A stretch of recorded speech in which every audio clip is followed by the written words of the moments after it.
Hello students, welcome to my channel English Companion. Today we will discuss Sir Philip Sidney's sonnet number 1, Astrophel and Stella. Before starting the poem, I will request you to subscribe my channel if you find my video helpful and tap the bell icon so that every time I will upload a video you will get the notification. Okay, let's start. This sonnet number 1 is a sonnet of the volume Astrophel and Stella. Okay, Astrophel and Stella is a sonnet sequence which has 108 sonnets and 11 songs. This is the first sonnet of that long sequence of 108 sonnets. Okay, sonnet is the poetic form which is originated in Italy. It was popularized by Earl of Surrey, Thomas Wade. Okay, sonnet can be categorized into Italian sonnet, Shakespearean sonnet. Italian sonnet has two parts, octave and sestet. The first 8 lines are called octave. The last 6 lines are called sestet. And Shakespearean sonnet has 3 quatrains, that is 3 4-line stanza and a concluding couplet. This is last 2-line stanza. Okay. This is an Italian or Petrarchan sonnet, sonnet number 1. This sonnet is written by Sidney. This is a sonnet about poetic creation, poetic creativity. At first we will look at the background or the theme of the sonnet. This sonnet is written about poetic creation. The poet Sir Philip Sidney is mentioning his beloved Penelope Devereux. Penelope Devereux is his beloved with whom he had a love affair. But eventually that love became unrequited. Okay, this is the story of an unrequited love. Penelope Devereux was later married to Lord Rich and eventually became Penelope Rich. The poet mentioned Penelope Devereux in the sonnet and later moves on the theme of the sonnet as the source of poetic creativity. Okay, let's start with the sonnet. Loving in truth and pain in verse my love to show. Loving in truth, and I love you truly. I love you truly. And pain in verse my love to show. Pain means glad. I am glad to show my love in my verse. Verse is poem. In my sonnet. I love you truly. And I love that lady Penelope Devereux truly. And I am pain or glad to show my love in my verse. মানে আমি তাকে সত্যি মাই love is genuine, আমার ভালোবাসা আসল এবং আমি সেই আসল ভালোবাসাটা আমার কবিতায় দেখাতে চাই। আই এম গ্ল্যাড, আমি আনন্দিত আমার কবিতায় সেই ভালোবাসাটা দেখাতে। That sea, dear sea, might take some pleasure of my pain. That sea, who is that sea? That sea is Penelope Devereux. It refers to Penelope Devereux. Okay, that sea, my beloved, dear sea. The poet is calling her dear. The poet loved her. Okay, that sea, dear sea, that Penelope Devereux might take some pleasure of my pain. That she can get some pleasure. Knowing my pain, she will get some pleasure. She will know that I love her deeply. I am feeling pain for her and she will get pleasure. When she will know that I am feeling pain, loving her, I am feeling pain, she will be pleased. Pleasure might cause her read, and when she will be pleased, it will cause her to read. She will read my poem. Okay, the poet is maintaining the sequence. The poet is maintaining the order. That sea, dear sea, might take some pleasure of my pain. She will know that I love her deeply. I am in pain because of her, because of my separation from her. I am in pain. I am feeling pain, and that pain, when she will know of that pain, it will force her to read my poem. She will get pleasure and she will read my poem. Pleasure might cause her read. And reading might make her know. When she will be pleased knowing my pain, she will read my poem. And when she will read my poem, she will know about myself. Reading might make her know. She will know about myself, she will know my plight, she will know my condition, that I love her deeply, I am feeling pain for her, and she will know. Knowledge might pity win, and when she will know about me, when she will be very familiar about me, when she will know about me, knowledge might pity win. She will pity me, I will get pity from her, and pity grace obtain. And when she will pity me, I will get grace from her. I will obtain grace from her. Look at the order of that. Sorry, look at the order of the language. That she, dear she, might take some pleasure of my pain. That she will be pleased, knowing my pain, I love her deeply, and when she will know that I love her deeply, she will be pleased. And when she will be pleased, she will read my poem. And reading my poem will inform her about my plight, about my condition. And when she will know about my condition, she will pity me. Knowledge might pity win, and pity grace obtain. And that pity will be transformed into grace. She will look gracefully at me.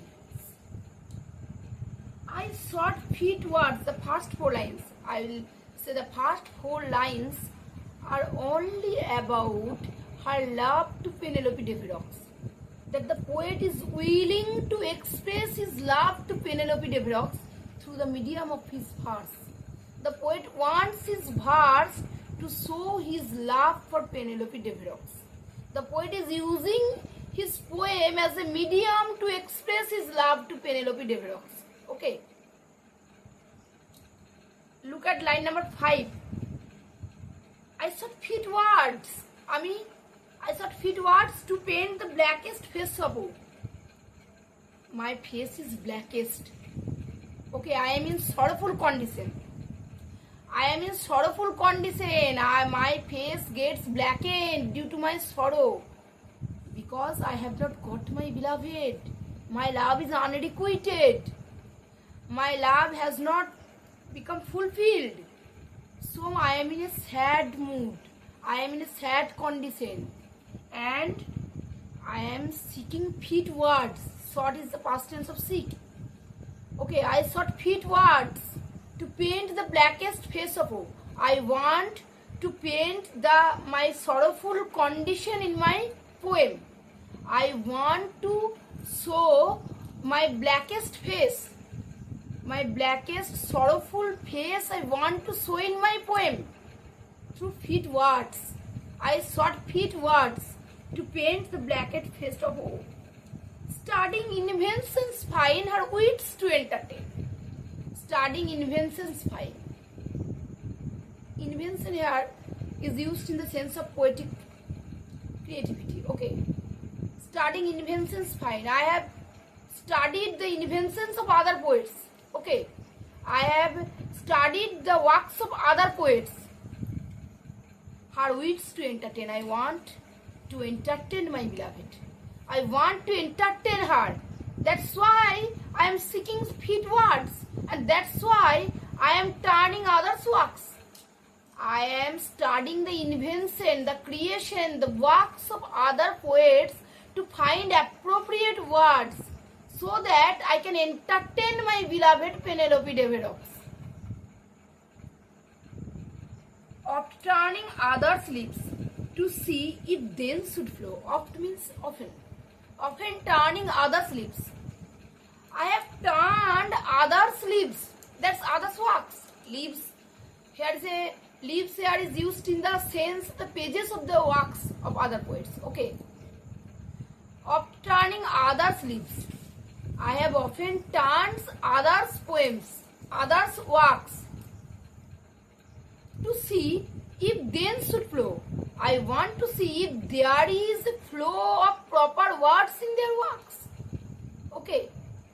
I have studied the invention, the works, the creations of other poets to see if there is a flow of proper words in their works, because I am seeking proper words, suitable words to paint my face that I am in sorrowful mood, I want to show my beloved.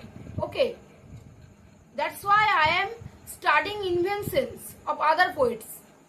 I am turning the pages of other poets' works so that I can get proper words, because my purpose is to entertain my beloved Penelope. Some fresh and fruitful showers upon my sunburned brain. Okay, very important line. This is often very important line. Some fresh and fruitful shower upon my sunburned brain. My brain is sunburned. Okay, my brain is heat oppressed. Okay, I am not finding proper words.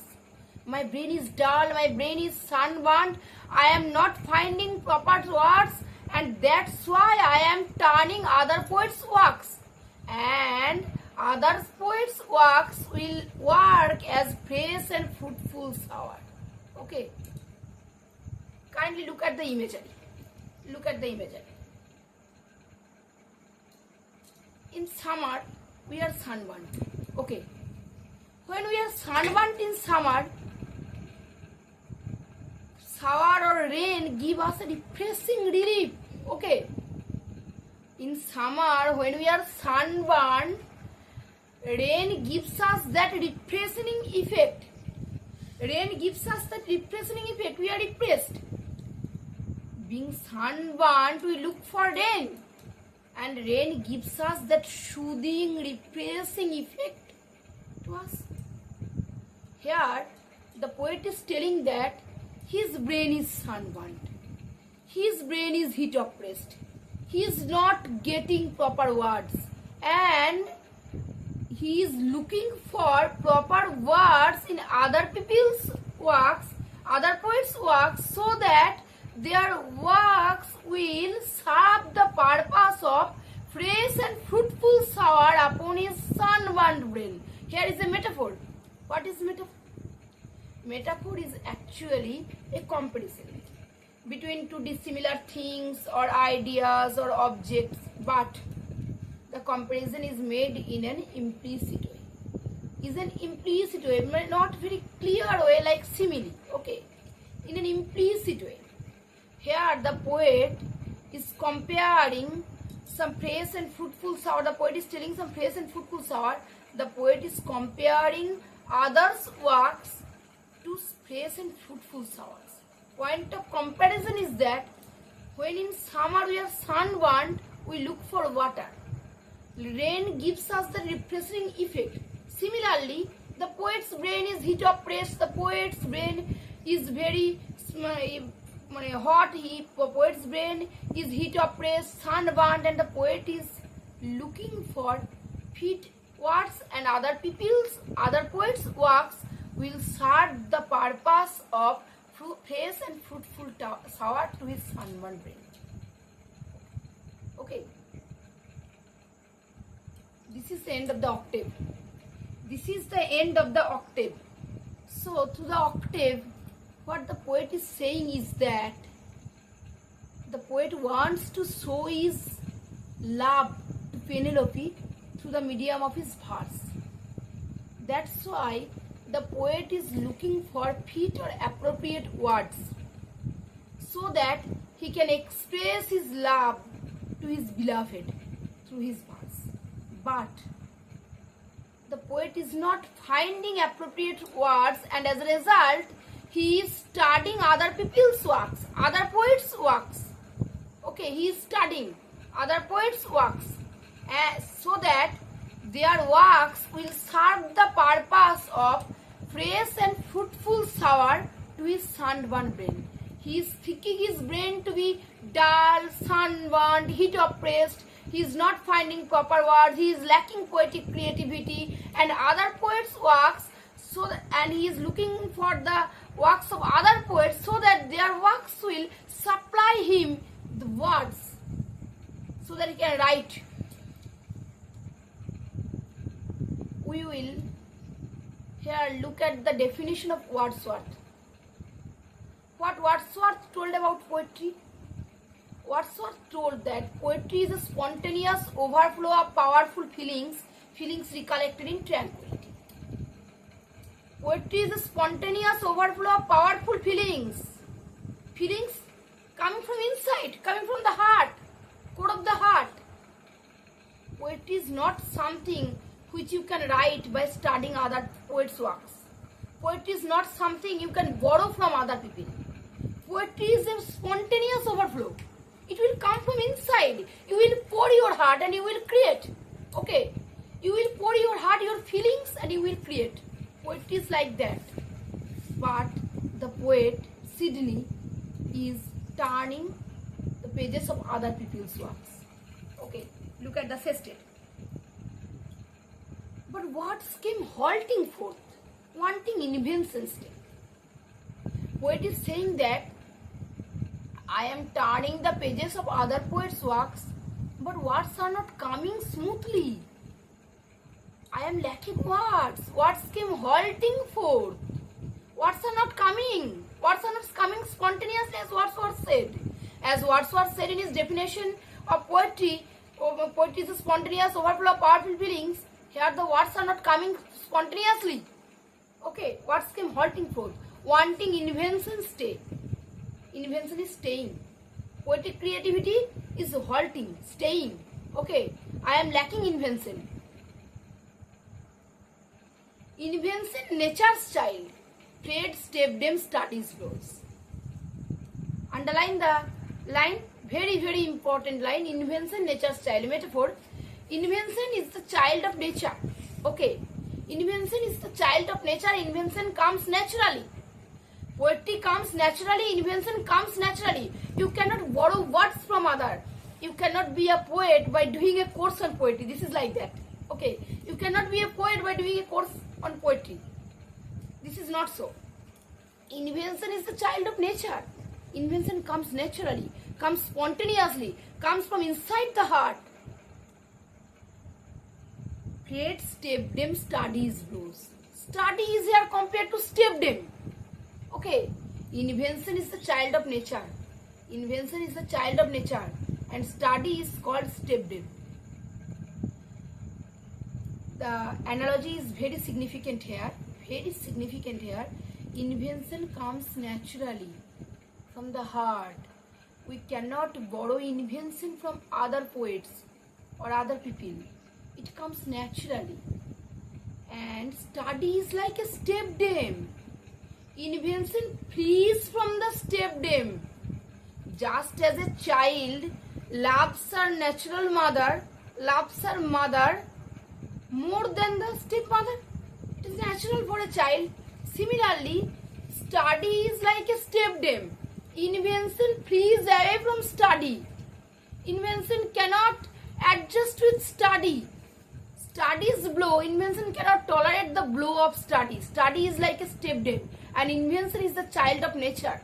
Okay, poetic creation is a spontaneous matter. It's a spontaneous overflow of powerful feelings. Poetic creation, artistic creation comes from inside. You cannot borrow words from other. It cannot be shown. And others' feet still seem strangers in my way. Others' feet. There is a pun in the word feet. Okay, there is a figure of speech pun. P and pun in the word feet. Pun means double meaning. Others' feet. Here others' feet mean other poets' feet. And the other sense, feet is here metrical unit of the poem. Metrical unit. Okay. Other poems meter. Other poets meter. Other poets meter. Other poets metrical unit seem strangers in my way. I cannot recognize them. They are like strangers to me. Okay. They are like strangers. I am not familiar with the metrical unit of the other poets. Thus great with child to speak and helpless in my throes. Very vital imagery here. Imagery of creation. Imagery of pregnancy. Pregnancy is the process of creation. When a mother is pregnant, she gives birth to a child. Okay. When a mother is pregnant, she gives birth to a child. Pregnancy is a very positive image, is the image of creation. Thus great with child to speak and helpless in my throes. The poet is here like a pregnant mother. A pregnant mother tries to give birth to the child. poet is like here like a pregnant mother. The poet is pregnant with artistic creation, with words. There are so many words in the womb of the poet. The poet is pregnant with words, with imagination, with poetic creation. The poet is pregnant and the poet is trying to give birth to poetry. But the problem is that word comes halting forth. The poet cannot give birth to the poet. Just as on the eve of giving birth to a child, the mother is feeling a labor pain. On the eve of giving birth to a child, the mother is feeling a labor pain. Similarly, the poet is feeling that kind of labor pain. Poet is also pregnant with words, with artistic creation. And helpless in my throes, and he is helpless. He is helpless. He is feeling pain. Biting my truant pain, beating myself for spite. The poet is trying to give birth to an artistic creation. The poet is trying to give birth to poetry. But words do not come to him spontaneously. Words come halting forth. And the poet is helpless. The poet is feeling that labor pain like a mother. The poet is comparing himself to a mother who is pregnant with a child. Okay, here is also a metaphor. Biting my truant pain, beating myself for spite. Biting my truant pain. Truant. The word truant means, the word truant is used to a boy who flees from school, who goes away from school. The word truant is those naughty boys who actually go away from school, who cannot attend school. Okay. The poet's pain is also like that boy. The poet's pain is fleeing from him. The poet's pain is not sticking to him. The poet wants to give birth to a poetic creation, but the poet's pain is not giving him that support. Like that truant boy, the poet's pain is also going away from him, and the poet is biting that pain. Poet is biting his truant pain. Beating myself for spite. The poet is beating himself for spite. Spite means uselessness. Uselessness. The poet is very frustrated, very depressed. The poet is biting his pain. Here is also a metaphor in the word truant. Here the poet is comparing his pain to those naughty boys who go away from school. The poet's pain is also going away from him. Just as those naughty boys who do not attend school, similarly the poet's pain is not attending to him. The poet's pain is not supporting him to give birth to artistic creation. Beating myself for spite. The poet is beating himself for his uselessness. That I cannot give birth to poetic creation. I want to give birth to my poetic creation. I want to show my love to Penelope through my verse, but I cannot. The poet is feeling that pain. Beating myself for spite. And then, fool, said my muse to me, looking thy heart and right. This is the lesson of the poem. This is the lesson of the poem. Muse, in classical mythology, Greek mythology, Muse is the poetic goddess. Muse is the poetic goddess. Then the poetic goddess calls the poet fool, look in thy heart and right. What Wordsworth said? Wordsworth said poetry is a spontaneous overflow of powerful feelings recollected in tranquility. Here the muse is also saying the same thing. Look in thy heart and right. Poetry will come from inside. Artistic creation will come from inside your heart. Pour forth your heart. And your artistic creation you will give birth to your artistic creation. Don't look at the others' works. Don't try to borrow from others. Poetry is not that thing you can borrow from others. It is not like that you will do a course on poetry and you will be a good poet. Poetry is not such a thing. Poetry is a spontaneous overflow of powerful feelings, emotions, imagination. Look in thy heart. Look in your heart. There is imagination. There is some source material of your poetry, and you will give birth to artistic creation. If you want to give birth to artistic creation, look in your heart.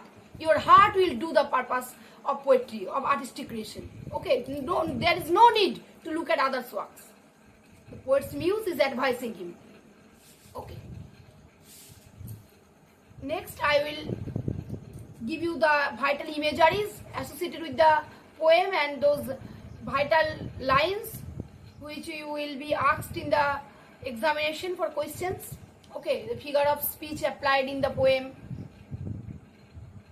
At first, you will have to know whom the poet is dedicated to. Poem is written about poetic creativity, and poem is written about poetic creativity. And here she refers to Penelope de Villars, who is the poet's lost lady love, who is eventually married to Lord Rich and became Penelope Rich. And the poet wants to express his lost love affair with Penelope de Villars through his verse. Okay. Then there is a metaphor in the word "some fresh and fruitful shower upon my sunburned brain," which I have explained. This is often asked in the examination. Then the imagery of creation associated with pregnancy, great with child to speak. This line is very important, very significant, and is often asked in the examination. Invention, nature's child. Invention is called nature's child. This is also asked in the examination. Okay, and next, the lesson of the poem. The advice of the muse to the poet. This is often asked in the examination. Then I will explain the full poem on Bengali. For my Bengali viewers, for my Bengali students, I will explain the full poem on Bengali. Okay, let's start. Loving in truth. আমি সত্যিই তোমাকে ভালোবাসি। And pen in verse my love to show. আমি আমার ভালোবাসাটা আমার কবিতায় দেখাতে চাই। Pen means glad, আনন্দিত। That she dear she might take some pleasure of my pen. যাতে করে সে প্রিয় সে খানিকটা আনন্দ পায় আমার এই যন্ত্রণায়। কেন যন্ত্রণায়? যে আমি তাকে খুব ভালোবাসি, এটা জানলে তার তো মনে আনন্দ হবে। আমি তাকে পাইনি, তার থেকে আলাদা হয়ে গেছি, এর জন্য আমি কষ্টে আছি, এটা জেনে তো সে আনন্দ পাবে। আর এই আনন্দটা যাতে করে সে পায় আমার কবিতা পড়ে, তাই আমি এই কবিতা লিখছি। Pleasure might cause her read. যখনই সে আনন্দ পাবে সে আরো পড়বে। Reading point make her know. যখনই সে পড়বে সে আমার কথা জানবে। Knowledge might pity win. যখনই সে জানবে সে আমাকে করুণা করবে। PT grace obtain. করুণা থেকে দয়ার জন্ম হবে। I sought fit words to paint the blackest face of hope. আমি উপযুক্ত ওয়ার্ড খুঁজেছি আমার এই দুঃখী কালো মুখের ছবিটা আঁকার জন্য। মানে আমি দুঃখী, আমি খুব দুঃখী, আমার মন দুঃখী, কারণ আমি আমার লেডি লাভকে পাইনি, আমি আমার বিলাভেটকে পাইনি, আমি পেনেলোপিকে পাইনি, তাই আমি আমার দুঃখী মুখের ছবিটা আঁকতে চাই। আমি আমার দুঃখী মুখের ছবিটা আঁকতে চাই আমার কবিতায়। স্টাডিং ইনভেন্সেস ফাইন, ওই জন্য আমি অন্যদের কবিতাগুলো পড়েছি। হার উইটস টু এন্টারটেন, আমি তাকে আনন্দ দিতে চাই। অফ টার্নিং আদার্স লিভস, অনেকবার আমি অন্যদের বইয়ের পাতা উল্টে দেখেছি। To see if then should flow, আমি দেখতে চেয়েছি সেখানে কি বয়ে যাচ্ছে। দেন শুড ফ্লো, তাদের কবিতায় কি রয়েছে সেই ফ্লোটা। কবিতার কিসের ফ্লো? ওয়ার্ডের ফ্লো, সেই শব্দের গতিময়তাটা কি তাদের কবিতায় আছে। Some fresh and fruitful shower upon my sunburn brain, যে তাদের কবিতায় যদি ওই শব্দের ফ্লোটা থাকে তাহলে সেই শব্দগুলো আমার উত্তপ্ত মাথায় সুন্দর তাজা বৃষ্টির কাজ করবে। ঠিক আছে, তাজা বৃষ্টির কাজ করবে আমার তপ্ত মাথায় তাদের কবিতার শব্দগুলো। আমার মাথা হিট অফ প্রেস্ট, আমার মাথা উত্তপ্ত, আমি ওয়ার্ড খুঁজে পাচ্ছি না, আমি লিখতে পারছি না। তাই আমি যদি অন্যদের লেখাগুলো পড়ে দেখি, তাদের লেখায় যদি ওয়ার্ড থাকে, তাদের ওয়ার্ডগুলো আমার মাথায় ফ্রেশ আর ফুটফুল শাওয়ারের কাজ করবে। But words came halting fourth, কিন্তু শব্দ আমার থেমে থেমে আসছে। ওয়ান্টিং ইনভেনশন স্টে, আমার শব্দ আটকে যাচ্ছে, আমার সৃজনশীলতা থেমে যাচ্ছে। And others feet still seemed but strangers in my way, others feet, অন্য কবিদের পদাঙ্ক আমার অপরিচিত লাগছে। আবার ফিট মানে কি, কবিতার মেট্রিক্যাল ইউনিটও বোঝায়। অন্য কবিদের লেখাগুলো আমার অপরিচিত লাগছে, আবার একাধারে অন্য কবিদের লেখাও আমার অপরিচিত লাগছে, আবার অন্য কবিরা যে পথে লিখে গেছে তাদের পদাঙ্কও আমার অপরিচিত লাগছে। Thus great with child to speak and helpless in my throes, তাই আমি সেই প্রেগনেন্ট মায়ের মতো যে কষ্ট করে বাচ্চা জন্ম দিতে গিয়ে অসহায় অনুভব করছে, লেবার পেন, অনুভব করছে, প্রসব যন্ত্রণা অনুভব করছে। যে মা বাচ্চা জন্ম দেওয়ার আগে প্রসব যন্ত্রণা অনুভব করছে, আমি সেই মায়ের মতো। আমার প্রচন্ড কষ্ট হচ্ছে, ওয়ার্ডস আমার শব্দ আটকে যাচ্ছে, আমি উপযুক্ত শব্দ পাচ্ছি না, আমি লিখতে পারছি না, আমি অন্যদের লেখা পাতা উল্টে দেখছি। তাই আমার সেই প্রেগনেন্ট মায়ের মতো অবস্থা, যে আমার পেট শব্দে, আমার পেটে প্রচুর প্রচুর শব্দ। যেমন প্রেগনেন্ট মায়ের পেটে বাচ্চা থাকে, আমার পেটে প্রচুর শব্দ, কিন্তু আমি সেই শব্দগুলো দিয়ে লিখতে পারছি না। And helpless in my throes, তাই আমি যন্ত্রণায় অসহায়। Biting my truant pen, beating myself for spite. Biting my truant pen, আমার পেনটা ট্রুয়েন্ট, যে আমার কাছ থেকে পালিয়ে যায়। আমার পেনটা সেই দুষ্টু স্কুল পালানো ছেলেটার মতো, সেই ছেলেটা যেমন স্কুলের ক্লাস অ্যাটেন্ড করতে না চেয়ে স্কুল থেকে পালিয়ে যায়, আমার পেনটাও সেই স্কুল ছুট বাচ্চাটার মতো আমার কাছ থেকে চলে যাচ্ছে। আমার পেন আমাকে সাপোর্ট করছে না, আমার পেন আমার কাছে থাকছে না, আমার পেন আমাকে লিখতে দিচ্ছে না, তাই আমি আমার পেনকে কামড় দিচ্ছি। বিটিং মাইসেলফ ফর স্পাইট, নিজেকে আমি মানে আমার এই ইউজলেসনেস, আমার এই অপ্রয়োজনীয়তার জন্য আমি নিজেকে প্রহার করছি। আমি নিজেকে, দ্য পোয়েট ইজ ফ্রাস্ট্রেটেড, কবি হতাশ। হ্যাঁ, আমি কবির হতাশা প্রকাশ করছি না, আমি আমার পেন কামড়াচ্ছি, আমি নিজেকে প্রহার করছি। Full said my muse to me, look in the heart and right. তখন আমার মিউজ মানে কবি প্রতিভার যে দেবী, আমার পোয়েটিক গডেস আমাকে বলছে, বোকা, look in the heart and write, নিজের হৃদয়ে তাকিয়ে দেখে লেখ। মানে ওয়ার্ডসওয়ার্থ কি বলেছে লিরিক্যাল ব্যালাডে? ওয়ার্ডসওয়ার্থ বলেছে, poetry is a spontaneous overflow of powerful feelings recollected in tranquillity. যে কবিতা ভিতর থেকে আসে, কবিতা স্বতঃস্ফূর্ত অনুভূতির প্রকাশ। ওয়ার্ডসওয়ার্থ বলছে, যেটা বলছে এখানে সিডনির মিউজও তাই বলছে, বোকা, নিজের হৃদয়ে তাকিয়ে দেখে লেখ। তোর হৃদয়েই আছে সেই কবিতার বীজ, যা দিয়ে তুমি কবিতা কাব্য সৃষ্টি করতে পারবে। অন্যদের লেখা উল্টানোর কোনো প্রয়োজন নেই, নিজের হৃদয়ে তাকিয়ে দেখো আর সৃষ্টি করো। সবই তোমার হৃদয়ে আছে, তোমার হৃদয় থেকেই বেরিয়ে আসবে কবিতা। তোমার নিজের হৃদয়ে তাকিয়ে দেখো এবং লেখো।